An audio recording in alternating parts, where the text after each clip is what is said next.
Hello everyone, welcome back. Have you ever sat alone at night, so tired that even breathing felt like work, wanting to stop trying? This lesson is written in simple English to help you improve your English while you practice listening to something that matters. If you are there right now, stay with me for the next few minutes. Everyone talks about how to win. Nobody talks about the quiet moment right before you almost quit. That moment does not look dramatic. There is no music. No one is watching. It is just you, a closed door, and a tired voice inside your head saying, "What is the point?" Maybe you know that moment already.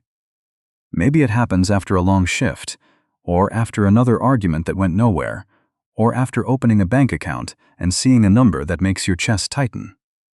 It happens in different places for different people, but it always feels the same underneath. Small, heavy, silent. By the end of this lesson, the voice in your head on your hardest night will sound a little kinder and a little stronger. You will learn 6 things to say to yourself in that exact moment, the moment before giving up. There was a woman named Mara. She worked 2 jobs. She was raising a son alone. Some nights she sat in her car outside her apartment, keys in her hand, and she could not move. Not because she was lazy, because she was human, and humans get tired. Mara did not have a secret trick. She had 6 small sentences. She said them quietly, almost like a prayer, and they carried her through nights she thought she would not survive. She told me once that the hardest part was never the work itself. It was the moment right after the work, when the apartment was quiet, when her son was asleep, and there was nothing left to distract her from the tired ache inside her chest. That is the moment most people never talk about. The moment when giving up feels less like a decision and more like a relief. If you have ever felt that pull toward giving up, not because you are lazy, but because you are simply human, this lesson was written for you.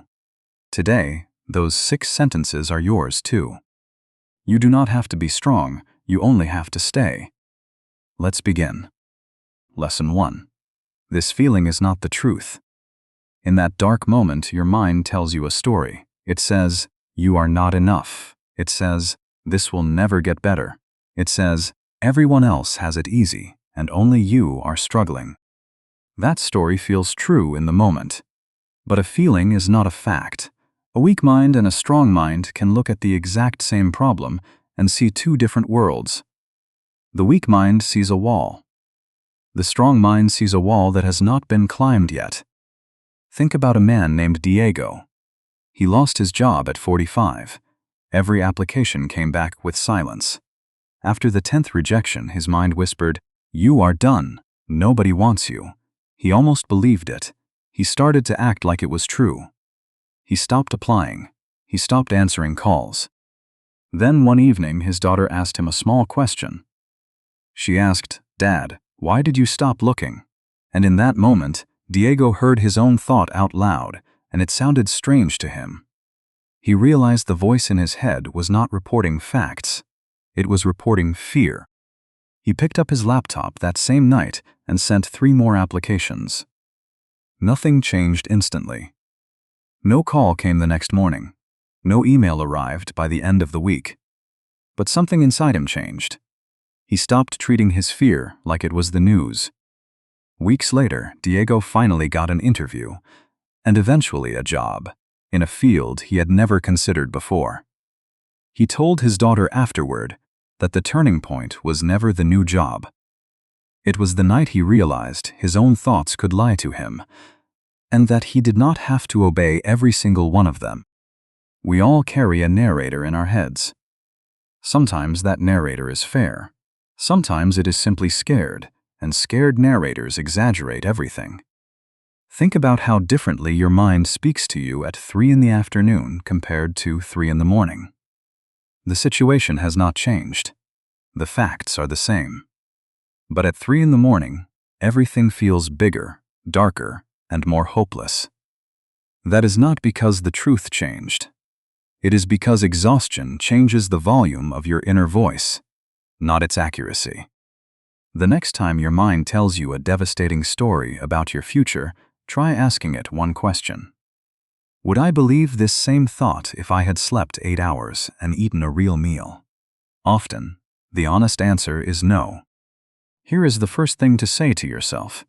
Say it slowly. This feeling is loud, but it is not the truth. A poor mindset believes every dark thought it has.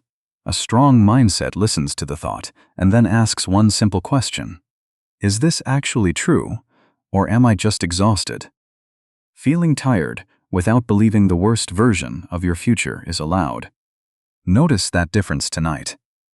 Feel whatever you are feeling completely, without judging yourself for it. And then gently set aside the darkest predictions that feeling tries to hand you.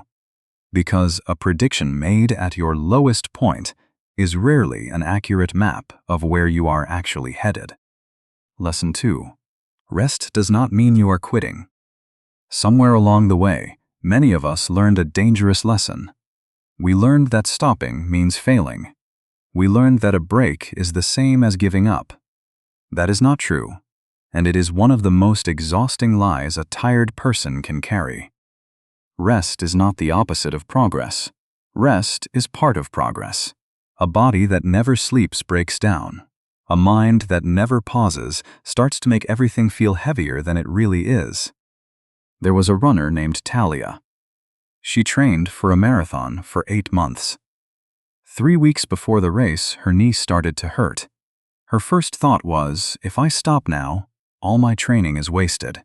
So she kept running through the pain, harder than before, because stopping felt like losing. Her body finally forced her to stop. The injury got worse, and she missed the race completely.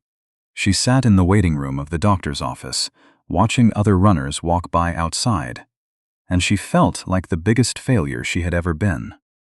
Later, her coach told her something she never forgot. He said, resting for 3 days would have cost you 3 days.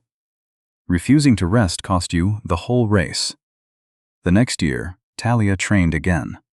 This time, when her body asked for a slower week, she gave it one. She finished that marathon, not because she pushed harder than before, but because she finally understood that pushing and resting are not enemies. They are partners. One way of thinking says, if I am not moving forward every second, I am failing. A better way of thinking says, sometimes standing still is how I protect my ability to move forward tomorrow. The second thing to say to yourself is this: you are allowed to rest without quitting. Resting is not the end of your story. It is you taking care of the person who has to keep writing it. Think of rest not as a white flag, but as maintenance. No one questions a car that stops for fuel halfway through a long drive. That stop is not the end of the journey. It is exactly what makes finishing the journey possible in the first place. If tonight you feel like you cannot do one more thing, that does not mean you are weak. It might simply mean it is time to breathe before you continue. Lesson 3. You only need to win the next hour. If you look at your whole life right now, all at once it can feel impossible. The bills, the fear, the person who left, the dream that has not happened yet. Nobody can carry all of that in one hand, not because they are weak, but because no human was built to hold an entire lifetime at the same time. A young man named Kofi. His mother was sick, his money was almost gone, and his exams were in 2 weeks. One night he tried to plan the next 5 years of his life, and the weight of it crushed him. He sat on the floor of his room and could not move. His older cousin found him there. She did not tell him to think about the next 5 years. She said something much smaller. She said, "Forget 5 years. Forget 5 days. Can you get through the next hour?" Kofi said yes, so she said, "Then do that, just the next hour. And when that hour ends, we will talk about the next one." He got up off the floor. He drank some water. He opened one book for one subject for 1 hour. When that hour ended, his cousin was still there, and together they decided on the next one. Hour by hour, that terrible night became something he could actually survive. That is the third thing to say to yourself. Winning your whole life tonight is not the goal. Winning the next hour is. There is something almost freeing about this idea once you actually practice it. An hour is small enough to hold. You can survive an hour of discomfort even when a whole future of uncertainty feels unbearable. And when you string enough of those hours together, without even noticing it, you have survived a day, then a week, then a season, that once felt impossible to imagine surviving at all. If you like this idea, write the word hour in the comments below so we know you are with us. A tired, fearful way of thinking stares at the mountain and feels small. A steadier way of thinking stops looking at the mountain and looks instead at the next single step in front of their feet. 1 hour at a time is not a small way to live. It is simply the only way anyone has ever survived a hard season. Even the biggest achievements you admire, the ones that look like a single giant leap from the outside, were actually built from thousands of quiet, unremarkable hours that nobody filmed and nobody clapped for. Lesson 4. Tired does not mean broken. There is a difference between being tired and being broken, but when you are exhausted, the two can feel exactly the same. A tired mind whispers, "Something is wrong with me." A tired body says, "I cannot go on." And it is easy to believe both of those statements are permanent facts. They are not. An old carpenter named Samuel, who trained young workers for 30 years, he used to say that a dull saw is not a broken saw. It is simply a saw that has cut too much wood without being sharpened. A dull saw is never thrown away. It gets sharpened, and it cuts again, just as well as before. He said, the same thing is true for people. A tired person is not a broken person. They are a person who has been cutting through too much for too long, without anyone stopping to sharpen them. Samuel used to tell his young workers a simple rule: never judge the value of a tool by how it feels after a long day. Judge it by how it cuts once it has been cared for again. He said, people are exactly the same. Do not judge yourself by how you feel at midnight, after a day that took everything from you. Judge yourself by who you are once you have slept, once you have eaten, once someone has helped carry the weight for a while. Being exhausted does not mean you have failed. It means you have been working, fighting, holding things together for longer than most people ever see. Exhaustion is proof of effort, not proof of weakness. There is a strange kind of shame that exhausted people carry, as if being tired is something to hide. But think about it. Machines that run without rest eventually break down completely, and no one calls that machine weak. We simply say it needed maintenance. You are allowed the same grace a machine gets without question. The fourth thing to say to yourself is this: I am tired, not broken. I need sharpening, not replacing. One way of thinking hears exhaustion and decides something is deeply wrong with who they are. A healthier way of thinking hears exhaustion and simply decides, I have been strong for a long time, and now I need rest, or help, or both. Tonight, if your body and mind feel heavy, that heaviness is not your enemy telling you that you failed. It is only your body asking for a moment to become sharp again.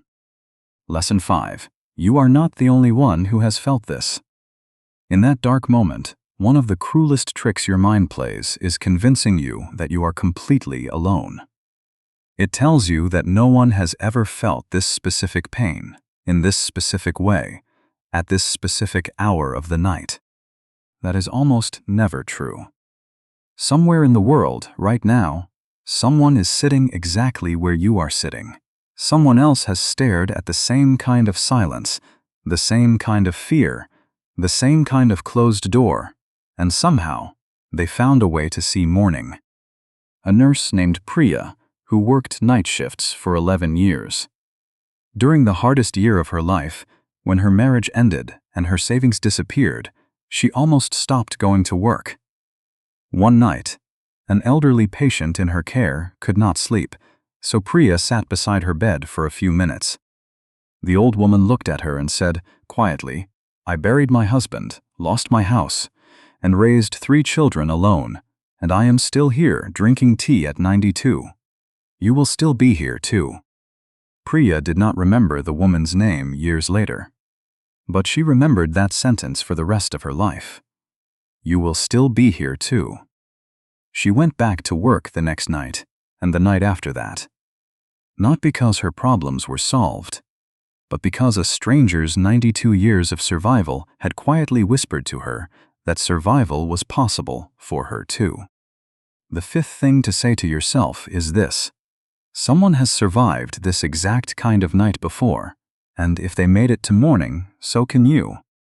A poor mindset believes their pain is proof that they are uniquely doomed.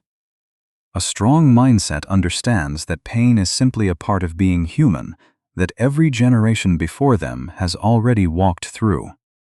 You are not the first person to feel this way, and you will not be the last person to come out the other side of it. Somewhere, right now, a stranger who does not know your name is quietly proving that this particular kind of night can be survived, and their survival is a small, invisible gift to you, even though you will never meet them. Lesson 6. Staying is already a victory.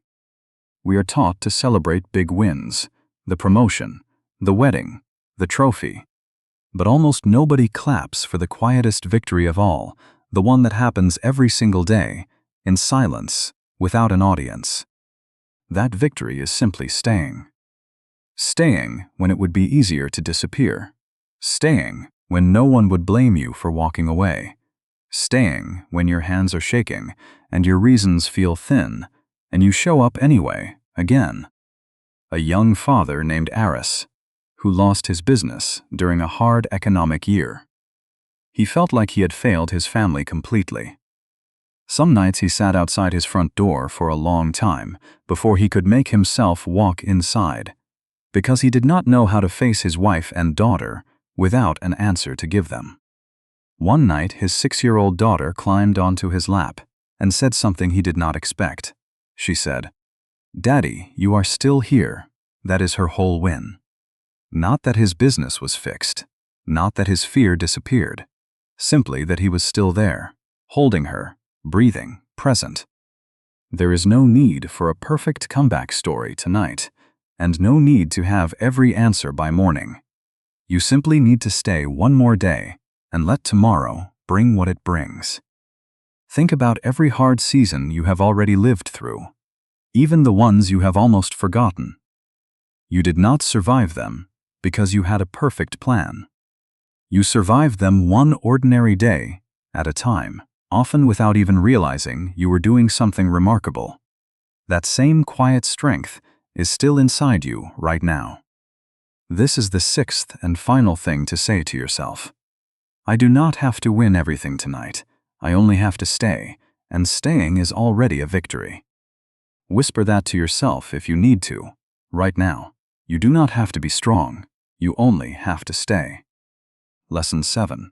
Your reasons are allowed to change. When people give up, they often think it means their original reason for starting has failed. But reasons are allowed to grow. The dream that made you start 5 years ago does not have to be the exact same dream that keeps you going tonight. And that is not a failure. That is simply what it looks like to stay alive inside your own story. A woman named Yuki, who opened a small bakery to honor her grandmother, who had passed away. In the 3rd year, business was hard, and some nights she stood alone in the kitchen, wondering if she was only keeping the shop open out of guilt. An old customer, a quiet man who came in every Sunday, once told her something simple. He said, "Maybe you did not open this place only for her. Maybe you are keeping it open now for the people who walk in here and feel less alone for 20 minutes. Maybe the reason changed, and that is allowed." Yuki cried in the kitchen that night, not from sadness, but from relief. She realized she did not have to carry her grandmother's memory like a debt. She could carry it like a gift and let new reasons grow beside it. 2 years later, the bakery is still open.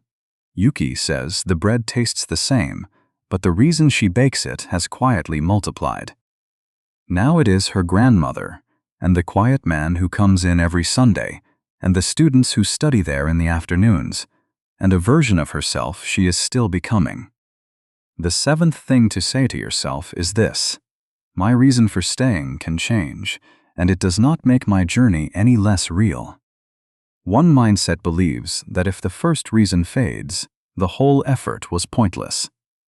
A wiser mindset understands that people and their reasons are allowed to keep growing. If your reason tonight is simply your children, or your own future self, or nothing you can even name yet, that reason is enough.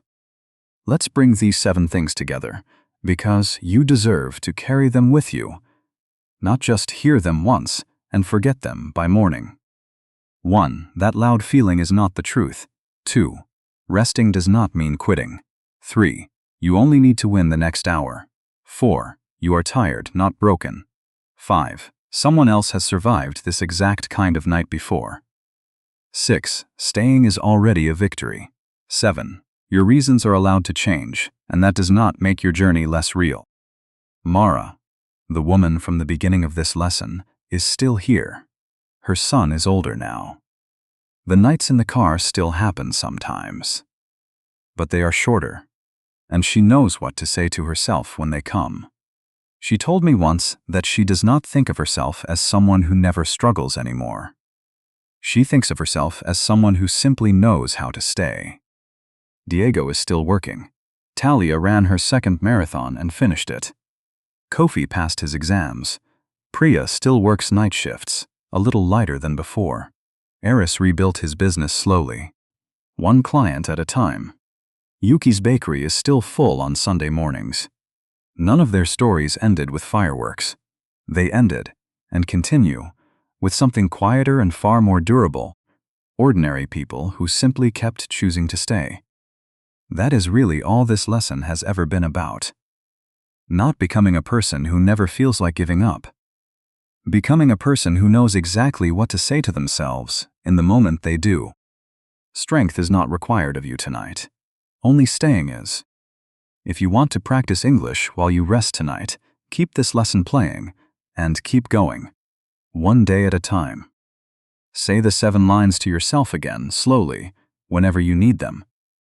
Your loudest thought tonight is not the truth. Resting does not mean quitting. 1 good hour is enough to aim for right now. Exhaustion does not mean broken. Other people have walked through nights like this one and made it to morning. Simply staying counts as a win. And your reasons for staying are free to grow and change.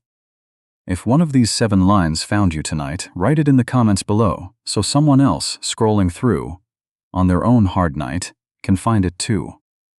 And if you want more lessons like this one, subscribe, and we will keep meeting here, one honest lesson at a time. Take care of yourself. We will see you in the next one.